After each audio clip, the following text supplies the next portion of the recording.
नमस्कार दोस्तों।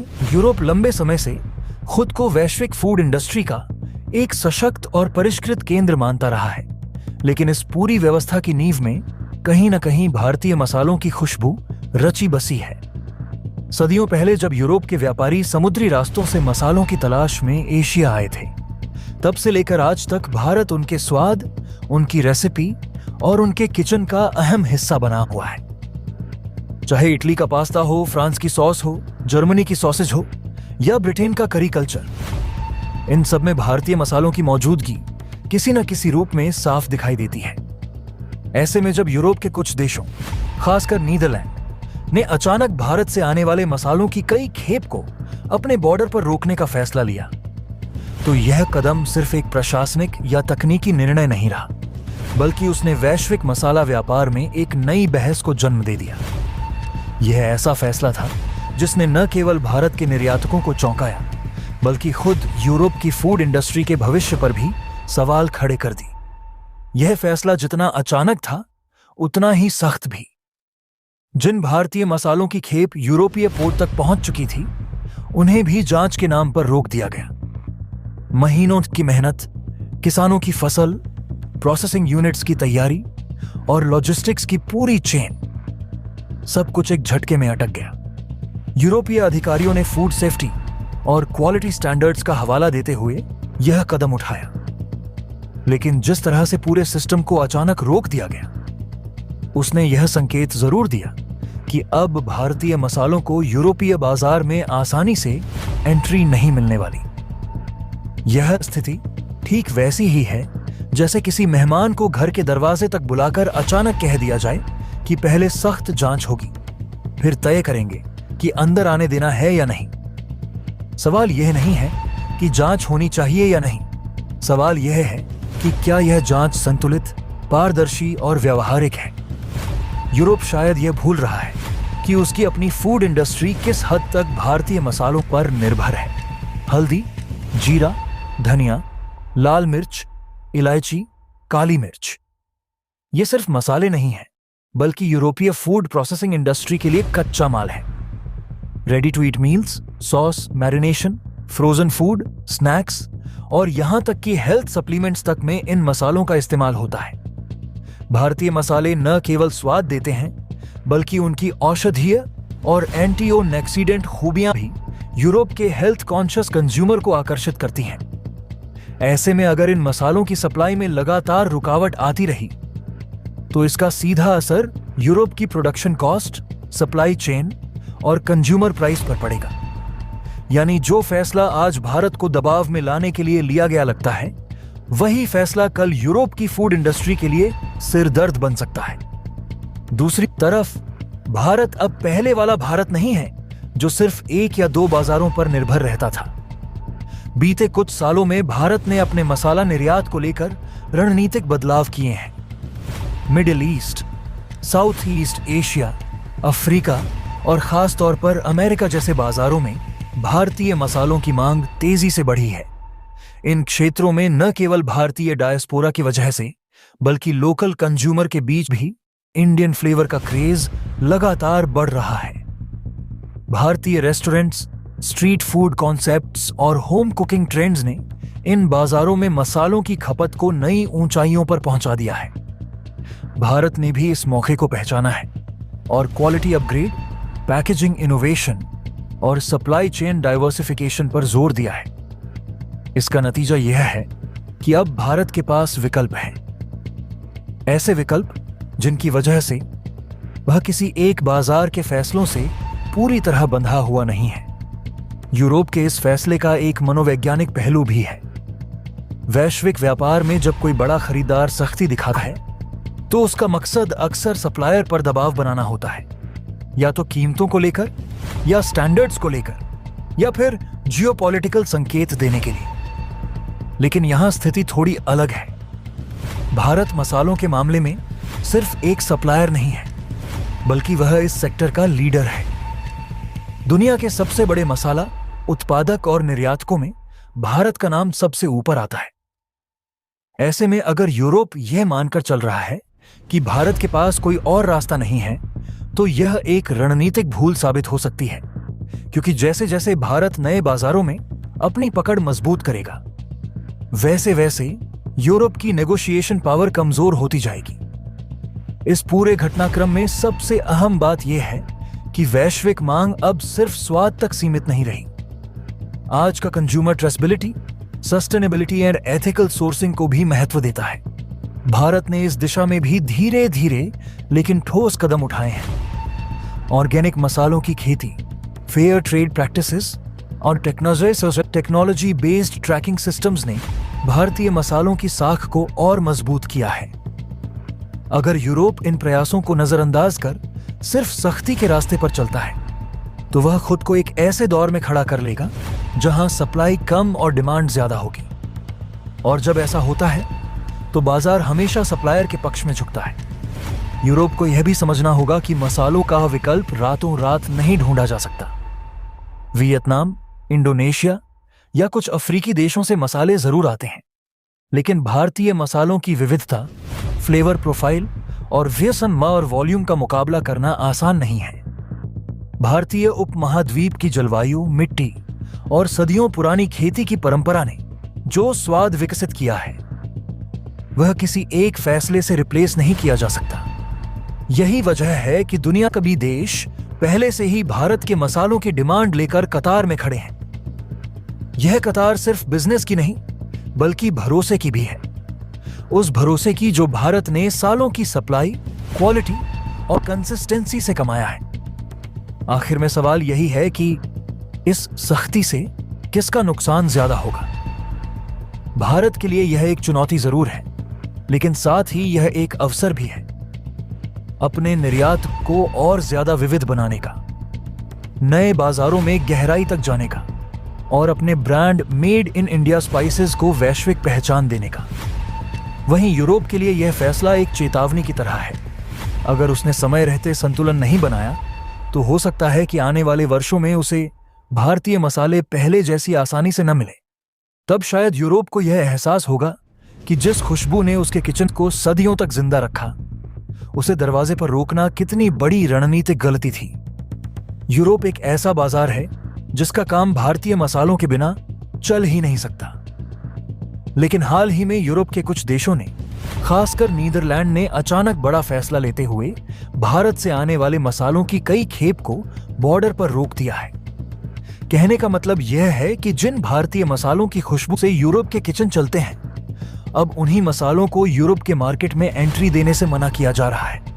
और यह फैसला इतना सख्त तरीके से लिया गया कि जो भारतीय कंसाइनमेंट यूरोप के पोर्ट तक पहुंच चुकी थी, उन्हें भी जांच के नाम पर रोक दिया गया। यानी चाहे जितनी कोशिश की जाए, भारतीय मसालों को आसानी से यूरोप के बाजार में घुसने नहीं दिया जाएगा। लेकिन शायद यूरोप भूल चुका है कि उसने यह फैसला लेकर कितनी बड़ी गलती कर दी है। क्योंकि एक तरफ यूरोप की फूड इंडस्ट्री भारतीय मसालों पर भारी तरीके से निर्भर है, और दूसरी तरफ भारत अब अपने मसालों का एक्सपोर्ट मिडिल ईस्ट, एशिया और अमेरिका जैसे नए बाजारों की तरफ तेजी से बढ़ा रहा है। यानी अगर यूरोप चाहे तो भी आने वाले समय में उसे भारतीय मसाले पहले जैसी आसानी से मिलना मुश्किल हो सकता है, क्योंकि दुनिया के कई दूसरे देश पहले ही भारत के मसालों की डिमांड लेकर लाइन में खड़े हैं। पूरी डेवलपमेंट क्या है, इस वीडियो में समझते हैं। लेकिन आगे बढ़ने से पहले इस वीडियो को लाइक करके चैनल को सब्सक्राइब जरूर कर लीजिए। दरअसल दोस्तों, अगर हम ठहर कर देखें तो साल 2024 से 25 भारत की मसाला इंडस्ट्री के लिए सिर्फ एक और फाइनेंशियल ईयर नहीं था, बल्कि यह वह मोड़ था जहां भारत ने सदियों पुरानी ये अपनी खुशबूदार विरासत को ग्लोबल इकोनॉमी की मेनस्ट्रीम में पूरी ताकत के साथ स्थापित कर दिया। करीब $4.7 बिलियन से ज्यादा के मसालों का एक्सपोर्ट कोई छोटा आंकड़ा नहीं होता, खासकर तब जब यह सेक्टर पहले पारंपरिक, बिखरा हुआ और सीमित मुनाफे वाला माना जाता था। लेकिन इस रिकॉर्ड ने साबित कर दिया, भारत सिर्फ मसालों का जन्मस्थान नहीं, बल्कि आज की दुनिया में मसालों की सप्लाई चेन का सबसे मजबूत स्तंभ भी बन चुका है। हल्दी की सुनहरी चमक, मिर्च की तीखी पहचान, जीरे की मिट्टी से जुड़ी खुशबू, धनिये की ताजगी और आधुनिक स्पाइस ब्लेंड्स की मल्टीकल्चर अपील, इन सब ने मिलकर भारतीय मसालों को सिर्फ किचन का हिस्सा नहीं, बल्कि इंटरनेशनल फूड इंडस्ट्री का जरूरी कच्चा माल बना दिया। एशिया से लेकर अमेरिका तक और अफ्रीका से लेकर यूरोप तक लगभग हर बड़ी मार्केट में भारत के मसालों की मौजूदगी अब आम बात हो चुकी है। और यही वजह है कि भारत को आज दुनिया का सबसे बड़ा स्पाइस एक्सपोर्टर कहा जाने लगा है। लेकिन कहानी जितनी चमकदार दिखती है उतनी ही जटिल भी है। साल 2026 की शुरुआत में जब यूरोप से यह खबर आई कि नीदरलैंड में भारतीय मसालों की कुछ खेप को बॉर्डर पर रोक दिया गया है, तो पूरी इंडस्ट्री में हलचल मच गई।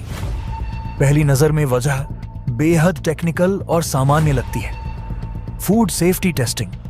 मगर असलियत में यह खबर इसलिए बड़ी थी क्योंकि नीदरलैंड सिर्फ एक देश नहीं है, बल्कि वह यूरोप का वह दरवाजा है जहां से एशियन मसालों की एंट्री होकर पूरा महाद्वीप महकता है।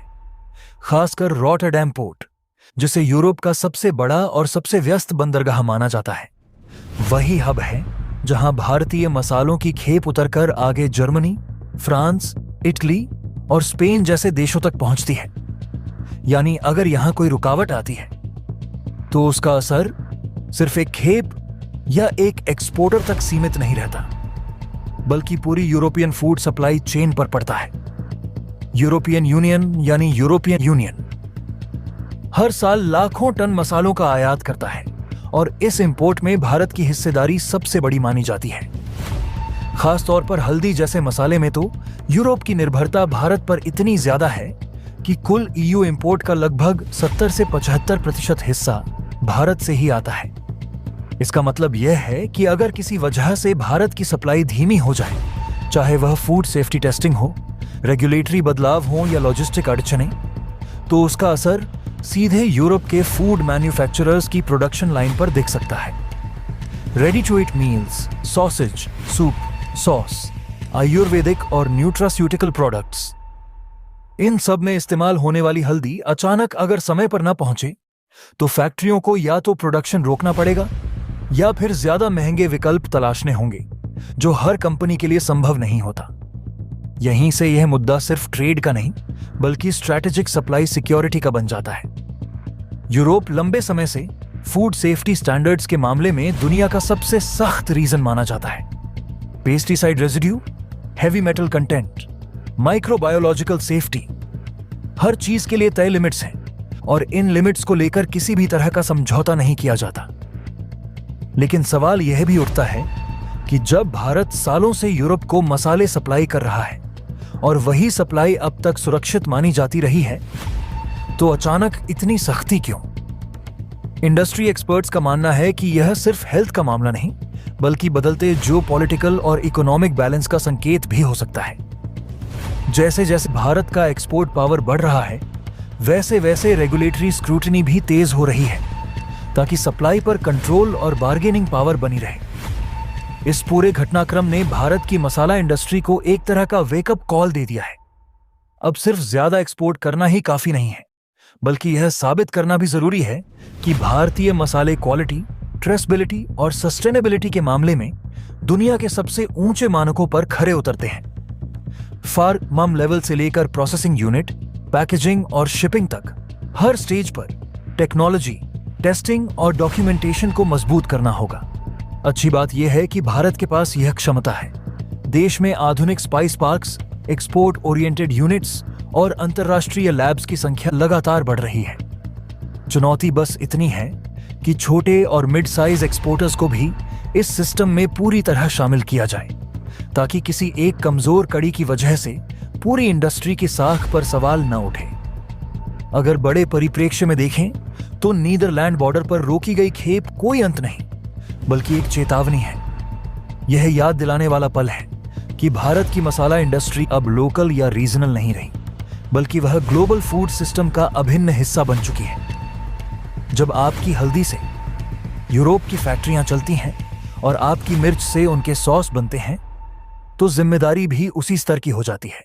आने वाले सालों में अगर भारत इस चुनौती को अवसर में बदल पाता है, अगर वह क्वालिटी और कंप्लायंस में भी उतना ही लीडर बन पाता है जितना वह वॉल्यूम में है, तो कोई वजह नहीं कि भारतीय मसालों की खुशबू सिर्फ बाजारों तक सीमित रहे, वह ग्लोबल ट्रस्ट और इकोनॉमिक पावर की पहचान बन जाए। यही वह मोड़ है जहां सथा क्या खाबा, जहां से भारत की मसाला इंडस्ट्री सिर्फ सबसे बड़ा एक्सपोर्टर नहीं बल्कि सबसे भरोसेमंद सप्लायर बनने की दिशा में आगे बढ़ सकती है। और शायद यही इस पूरी कहानी का सबसे बड़ा सबक भी है। दरअसल दोस्तों, देखा जाए तो साल 2024 से 25 में भारत की मसाला इंडस्ट्री ने ऐसा रिकॉर्ड बनाया जिसकी उम्मीद बहुत कम लोगों ने की थी। भारत ने लगभग 4.7 बिलियन से ज्यादा के मसाले दुनिया भर में एक्सपोर्ट किए और आज भारत दुनिया का सबसे बड़ा स्पाइस एक्सपोर्टर बन चुका है। हल्दी, मिर्च, जीरा, धनिया और स्पाइस ब्लेंड्स, इन सब की महक अब दुनिया की हर बड़ी मार्केट तक पहुंच चुकी है, उसको महस चुकी है। लेकिन साल 2026 की शुरुआत में यूरोप से एक ऐसी खबर आई जिसने पूरी इंडस्ट्री को चौंका दिया। नीदरलैंड में भारतीय मसालों की कुछ खेप को बॉर्डर पर रोक दिया गया। वजह बताई गई फूड सेफ्टी टेस्टिंग। अब यहां समझने वाली बात यह है कि नीदरलैंड सिर्फ एक देश नहीं बल्कि पूरे यूरोप का स्पाइस एंट्री गेट है। रोटर पोर्ट से ही भारतीय मसाले जर्मनी, फ्रांस, इटली और स्पेन जैसे देशों तक पहुंचते हैं। आपको जानकर हैरानी होगी कि यूरोपियन यूनियन हर साल लाखों टन मसाले इंपोर्ट करता है और इसमें भारत सबसे बड़ा सप्लायर माना जाता है।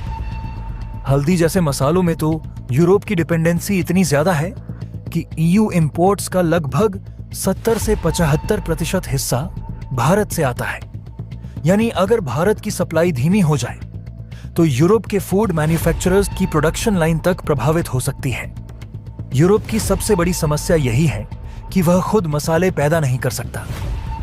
जर्मनी की फूड प्रोसेसिंग इंडस्ट्री, यूके का करी मार्केट, फ्रांस के सीजनिंग ब्लेंड्स और इटली के रेडी टू ईट प्रोडक्ट्स, इन सब का बेस भारतीय मसाले हैं। यानी यूरोप का स्वाद भारत से चलता है और यही उसकी असली डिपेंडेंसी है।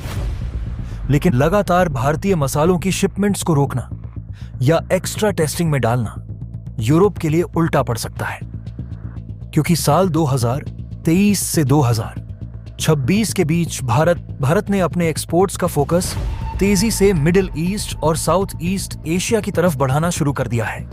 अब भारत सिर्फ यूरोप सेंट्रिक स्ट्रेटजी पर नहीं चल रहा। आज सऊदी अरब, यूएई, मलेशिया, इंडोनेशिया और अमेरिका जैसे बाजारों में भारतीय मसालों की डिमांड तेजी से बढ़ रही है। इन देशों में इंडियन क्विजाइन और स्पाइस मिक्सेस की पॉपुलैरिटी इतनी ज्यादा हो चुकी है कि कई जगह इंपोर्ट ग्रोथ डबल डिजिट में चल रही है। यानी कहानी साफ है, यूरोप अगर बार बार भारतीय मसालों को रोककर प्रेशर बनाना चाहता है तो भारत के पास अब ऑल्टरनेटिव मार्केट्स मौजूद हैं। और यही वजह है कि आज भारत की बार्गेनिंग पावर पहले से कहीं ज्यादा मजबूत दिखाई दे रही है। यूरोप की सबसे बड़ी और सबसे अनदेखी रणनीतिक कमजोरी यही है कि वह स्वाद पैदा नहीं करता, वह स्वाद आयात करता है और उस आयात की आत्मा भारत है। यह कोई भावनात्मक दावा नहीं बल्कि वैश्विक फूड सप्लाई चेन की ठंडी सच्चाई है, जहां यूरोप की चमचमाती supermarket shelf, multinational food brands और हाई एंड रेस्तरां जिस ऑथेंटिक फ्लेवर पर टिके हैं, उसकी जड़ें सीधे भारतीय खेतों, मंडियों और मसाला ग्राइंडिंग यूनिट्स में जाती हैं। यूरोप खुद शायद ही जीरा, हल्दी, धनिया, मिर्च, इलायची या लौंग जैसी फसलों का उत्पादन उस मात्रा और गुणवत्ता में कर पाए जो उसकी इंडस्ट्री को चाहिए। जर्मनी की फूड प्रोसेसिंग इंडस्ट्री, जो ready sauce, soup, frozen meals and processed meat के लिए जानी जाती है, भारतीय मसालों के बिना अपना स्टैंडर्ड फ्लेवर प्रोफाइल बनाए ही नहीं रख सकती। यूनाइटेड किंगडम का करी मार्केट तो लगभग एक कल्चरल आइडेंटिटी बन चुका है, जहां इंडियन करी सिर्फ एक डिश नहीं बल्कि एक इंडस्ट्री है और उसके हर पैकेट, हर ग्रेवी, हर मसाला मिक्स के पीछे भारत से आया कच्चा माल खड़ा है। फ्रांस के सीजनिंग ब्लेंड्स, जिन्हें यूरोपीय गैस्ट्रोनॉमी का फाइन टच माना जाता है, भी भारतीय मसालों की खुशबू और तीखापन लिए बिना अधूरे हैं। जबकि इटली के ready to eat products, pasta sauce and fusion foods में एक्सोटिक फ्लेवर के नाम पर जो जान डाली जाती है, वह भी बड़े पैमाने पर भारत से आती है। साफ शब्दों में कहें तो यूरोप का स्वाद भारत से चलता है और यही उसकी असली डिपेंडेंसी है। एक ऐसी डिपेंडेंसी जिसे वह अक्सर राजनीतिक या रेगुलेटरी भाषा में ढकने की कोशिश करता है। लेकिन समस्या यहीं से शुरू होती है। जब यूरोपीय रेगुलेटर्स बार बार भारतीय मसालों की शिपमेंट्स को रोकते हैं, उन्हें एक्स्ट्रा टेस्टिंग, कड़े रेजिड्यू चेक्स या असमान स्टैंडर्ड्स के जाल में फंसाते हैं, तो वह यह भूल जाते हैं कि सप्लाई चेन एक तरफा नहीं होती। यह कदम दिखने में तो क्वालिटी कंट्रोल या फूड सेफ्टी के नाम पर उठाया गया लगता है, लेकिन व्यावहारिक तौर पर यह यूरोप की अपनी इंडस्ट्री के लिए रिस्क पैदा करता है, क्योंकि मसाले कोई लग्जरी आइटम नहीं है जिन्हें आज बंद किया और कल किसी और से खरीद लिया। मसाले एग्री क्लाइमेट, स्किल और ट्रेड नेटवर्क का कॉम्बिनेशन होते हैं, और भारत इस कॉम्बिनेशन में दशकों से नहीं बल्कि सदियों से महारत रखता है। इसी बीच एक बड़ा जो इकोनॉमिक शिफ्ट भी हुआ है, जिसे यूरोप ने शायद देर से समझा। साल 2023 से 2026 के बीच भारत ने अपने एक्सपोर्ट फोकस को तेजी से डाइवर्सिफाई करना शुरू किया। अब भारत सिर्फ यूरोप सेंट्रिक स्ट्रेटजी पर नहीं चल रहा, जहां कुछ चुनिंदा बाजारों के मूड पर पूरा एक्सपोर्ट इकोसिस्टम निर्भर हो। भारत ने साफ साफ संकेत दे दिए हैं कि वह मल्टीपोलर ट्रेड चाहता है। ऐसा ट्रेड जहां मांग कई दिशाओं से आए और सप्लायर की बार्गेनिंग पावर मजबूत हो। इसी रणनीतिक बदलाव का नतीजा है कि आज सऊदी अरब, संयुक्त अरब अमीरात, मलेशिया, इंडोनेशिया और संयुक्त राज्य अमेरिका जैसे बाजारों में भारतीय मसालों की डिमांड लगातार ऊपर जा रही है। इन देशों में भारतीय क्यूजीन सिर्फ प्रवासी भारतीयों तक सीमित नहीं रही, वह मेन स्ट्रीम फूड कल्चर का हिस्सा बन चुकी है। मिडिल ईस्ट में भारतीय बिरयानी, कबाब मरीनेड्स और स्पाइस ब्लेंड्स रेस्तरां और होम किचन दोनों में जगह बना चुके हैं। साउथ ईस्ट एशिया में इंडियन मसाला मिक्सेस लोकल टेस्ट के साथ मर्ज होकर नई नई फ्यूजन डिशेज पैदा कर रहे हैं। अमेरिका में तो हेल्थ कॉन्शियस कंज्यूमर हल्दी, अदरक और मसालों को सुपरफूड की तरह देख रहा है। नतीजा यह है कि कई मार्केट्स में इंपोर्ट ग्रोथ डबल डिजिट में चल रही है और लॉन्ग टर्म कॉन्ट्रैक्ट्स यूरोप के बाहर साइन हो रहे हैं। यहीं पर कहानी का सबसे दिलचस्प मोड़ आता है।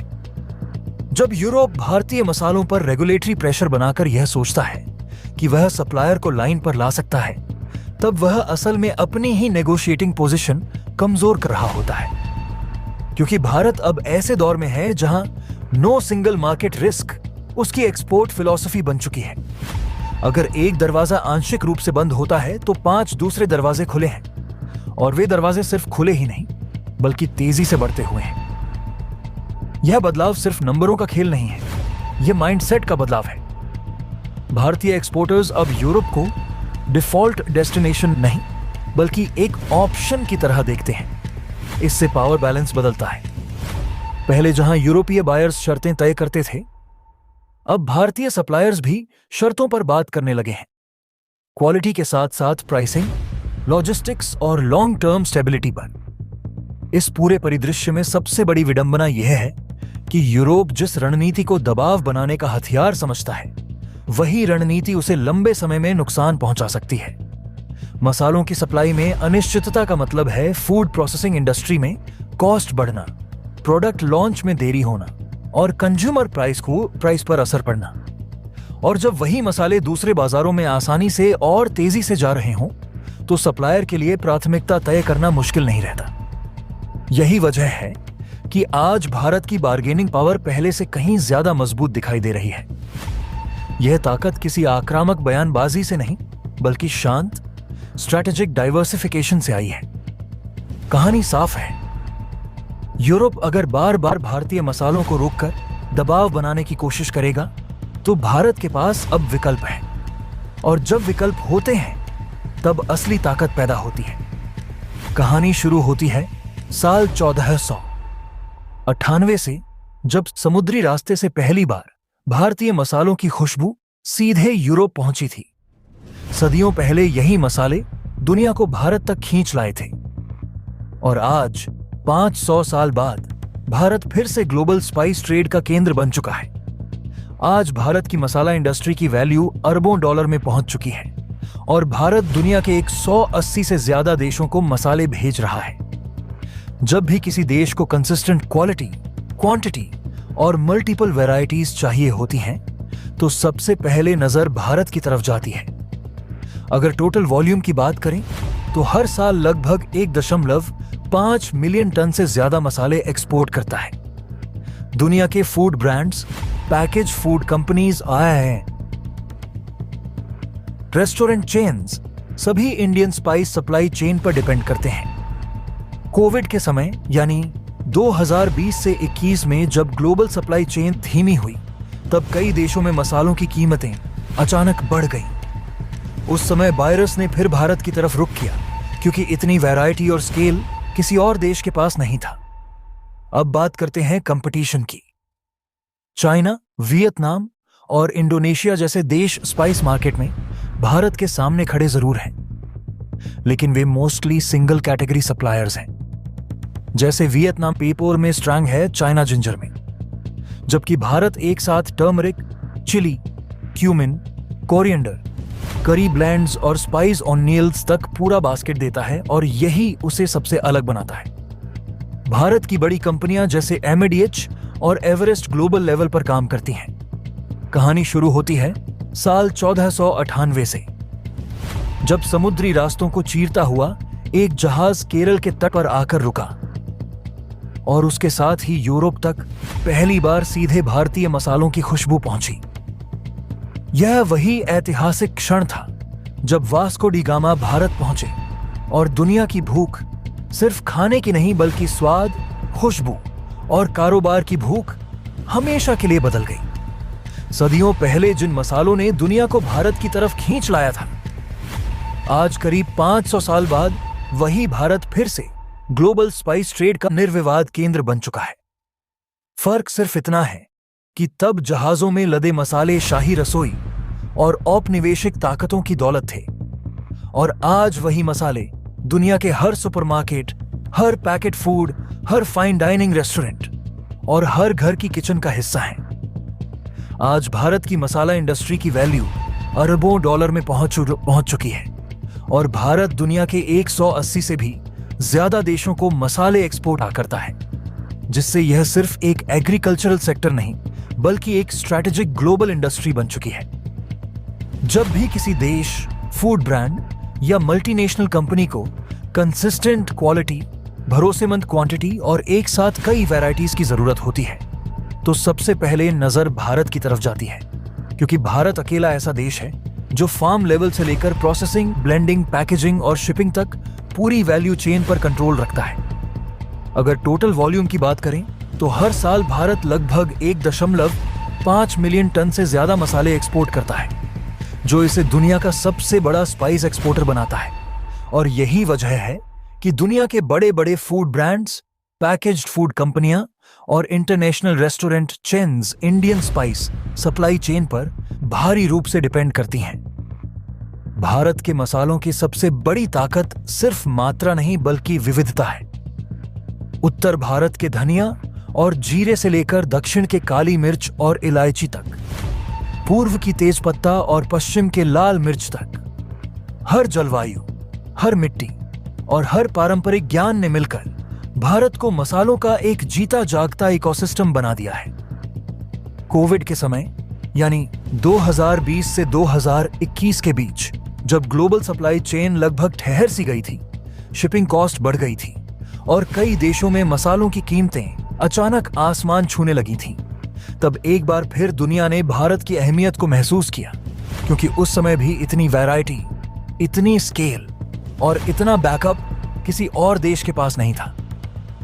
बायरर्स ने फिर भारत की तरफ रुख किया, क्योंकि भारत ने न सिर्फ सप्लाई बनाए रखी बल्कि क्वालिटी स्टैंडर्ड्स और फूड सेफ्टी नॉर्म्स के साथ काम जारी रखा। अब अगर कंपटीशन की बात करें तो यह सच है कि चीन, वियतनाम और इंडोनेशिया जैसे देश ग्लोबल स्पाइस मार्केट में भारत के सामने खड़े जरूर हैं, लेकिन उनका मॉडल ज्यादातर सिंगल या लिमिटेड कैटेगरी पर बेस्ड है। जैसे वियतनाम पेपर में बहुत स्ट्रॉन्ग है, चीन जिंजर और गार्लिक में, और इंडोनेशिया कुछ खास स्पाइसेस तक सीमित है। बाकी आप लोग अपनी कीमती राय हमें नीचे कमेंट बॉक्स में जरूर बताइए कि क्या जानबूझकर भारतीय मसाले में कमी निकालकर रिजेक्ट किया जाता है, या फिर वाकई में भारत को अपनी क्वालिटी में सुधार करने की जरूरत है। और इस वीडियो को लाइक करके अपने मित्रों तक शेयर जरूर करें ताकि उन्हें भी जानकारी मिल सके। इसी तरह और भी नॉलेजेबल वीडियो देखने के लिए चैनल को सब्सक्राइब करके बेल आइकन को ऑल पर जरूर सेलेक्ट करें। जय श्री राम।